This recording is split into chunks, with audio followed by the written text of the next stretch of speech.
interested in how art functions when you find it, you come across it, and how it affects civic space.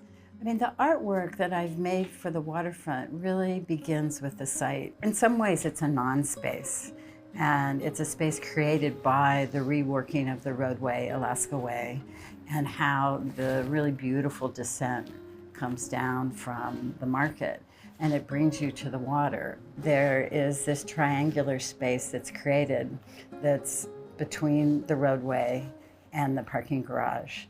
And you can see into it from the garage at each of its 5 levels, and you can see it from the street and then across Alaska Way. There are 42 puppet-like figures suspended on mobiles in the installation. The majority of my working life as an artist has been to make installations. And the way that I've always approached making installations is to respond to the complex of all of the conditions that are in a place. And that starts by describing the physicality, the architecture, where is the light, and who are the people? And to try to read, in some ways, what is possible here. As we were initially working on it, the space didn't actually exist.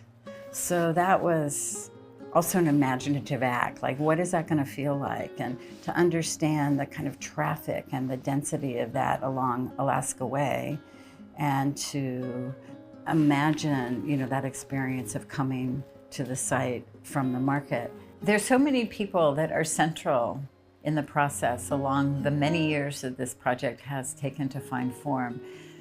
But I just want to say that there is no way this project would have happened without Eric Holden.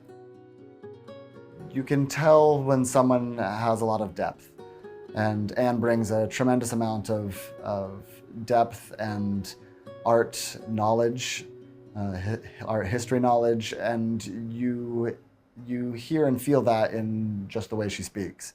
I think technically some of the challenging moments for this piece specifically was just the balance, the balance and the movement, and how to achieve kind of Anne's vision for how the puppets might move. We started in the studio with a number of different ideas, brought in some heads, brought in some fabric, and just tied it up in different ways to see how the fabric moved, what we wanted from the fabric, to try to kind of hone in on what the idea was for the piece, especially with not knowing entirely what our environment was going to end up being. So all of these puppets are actuated. They all bob up and down. Kind of bobbing is where we ended. It makes me think a lot about a way of being. Like if you're in the water floating, you're being with the elements that are there around you. And in some ways, that's how these figures now occupy this space. They're watching, they're witnessing, they're waiting. There's not so much a narrative as there is a presence. We were lighting the piece last weekend, and I really had a sense of how many of those motorized scooters are flying by, and motorcycles and cars. And one of the things that's interesting is because the roadway comes up and there's a light there, there's a point where the headlights actually from the right shine right onto the piece. And that was a surprise, and I think it's really interesting and it works. But primarily it works when you're in motion because of the light at night.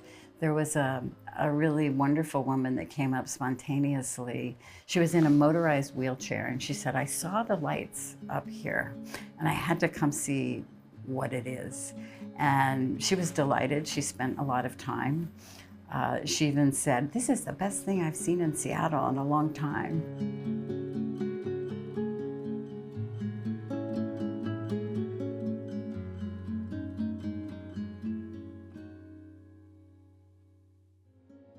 I think this piece as a piece of kind of the whole redesign of the waterfront area, I think ties in really interesting to what is kind of quickly becoming apparent with so many people from so many areas suddenly having a new space to enjoy downtown. I think in terms of downtown's resurgence, it's kind of a vital piece of that.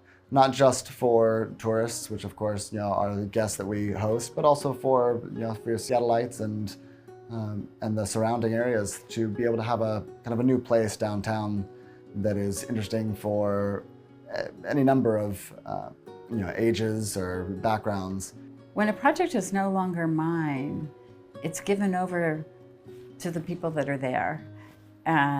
And so it continues to be alive, because in some ways the process of making a project has so much life in it.